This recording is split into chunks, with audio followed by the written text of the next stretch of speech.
It started with a need to feed our neighbors, and before long, the Adopt a Block program was delivering 1,500 bags of food to those in need in just one day. Yeah, it's all part of a mission that states, find a need, fill it, find a hurt, heal it. And today, we are so happy to help them spread the word of another major milestone. And here to tell us more are Mark Thompson. He's an Adopt a Block board member, and Danielle Roach, the program's executive director. Thank you both for coming along. Well, thank you for having us. So Mark, I want to start with you because we have been tagging along with you and Adopt a Block for what, 11 years now. Mm-hmm. Can you give us a little brief history of how it all got started? Well, this is so amazing. 11 years ago, a handful of people with Pastor Tom Bunton, our former lead pastor at Emmanuel Church, had this vision of going into the neighborhood and actually making a difference every other Saturday, going door to door, knocking on the doors and giving people a bag of food. We started with just a handful of people over 11 years ago. And then all of a sudden, Pastor Tom, which is so funny, he said, I'm going to pass this on to you.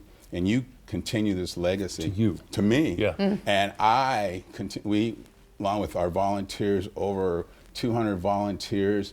You don't have to be a member of the church, you can be a member of the community, but we continue that going out to the neighborhood, knocking on doors. We don't live in the neighborhood, but we always had a plan to build something right there in the heart of the neighborhood that we can continue our ministry of find a need, fill it, find a hurt, heal it. So it's so funny, we would walk around Baker and Barclay Streets and keep praying and looking over and say, man, I wish we could have Hotel Esther. Didn't happen. Now it's Tidal Health. Yeah. There was other buildings that we wanted. It all fell through.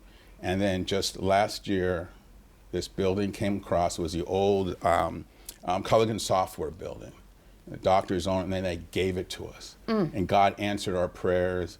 And now, after all those years of walking the street, we continue that mission. But now we're able to do even more outreach.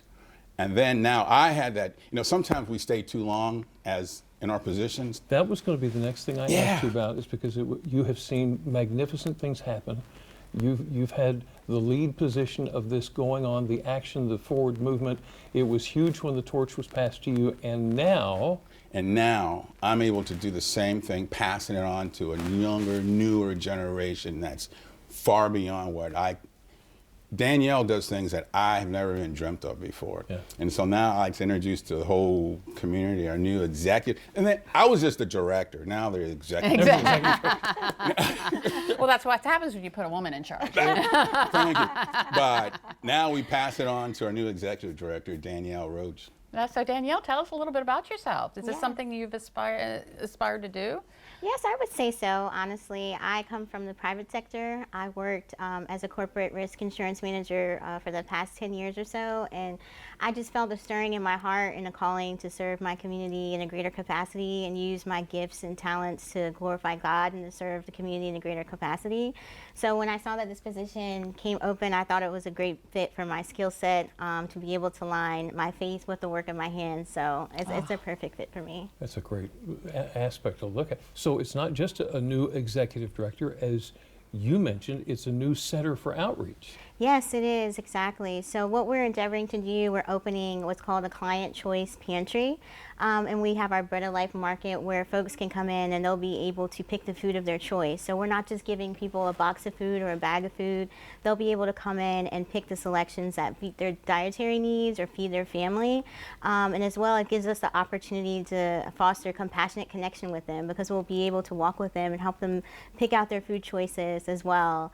Then we also have classroom space and meeting spaces to where we can invite partners to come in to provide life-changing programming to our neighbors that are in need as well. And where's this located, the center located? It's at 818 Benny Street in Salisbury. In Salisbury. Yes. Wow, wow. And you're having a ribbon cutting on that's coming up soon, isn't it? It is, yeah. So on November the 14th at 10:30 to 12:30, we're having a public walkthrough where the public can get to walk through and see our new center, see our pantry, get to meet our staff, and hear more about how we can support you and your needs. And if I can just say this, if anyone knew that building, the old Culligan Software building that was just dilapidated, falling apart, and I always use this, That's where we were before we met Jesus Christ. We were falling apart and dilapidated. And now when you look at this new building, it's clean, it's new.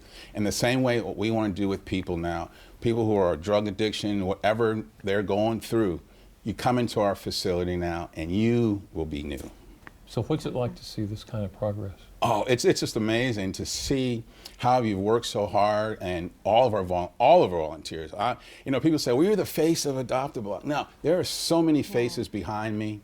I was just blessed enough to be the one leading the charge, but it's so many people that are behind, our volunteers working, and now being able to turn it over and feel comfortable enough to say, wow, this is going to take us to places that beyond I could ever have dreamt of before.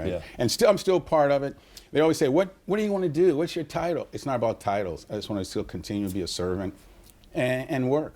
So can folks get involved with DelmarvaLife? Oh, yeah. Yes, absolutely. So folks are able to go onto our website at adoptablock.live. There's a volunteer interest form that you can fill out, and we'll get your information, and we'll help you get connected and plugged in with ways to serve within our outreach center. That's wonderful. And we always ask you guys to come on, and we will definitely hold you to it this time. Now, since I'm not out, I can come and get you. Oh, okay. All right. Mark Thompson, Daniel Enrich with DelmarvaLife. Thank you so much. Congratulations. Thank you. And congratulations. Thank you so much. Thank you so much. Wow.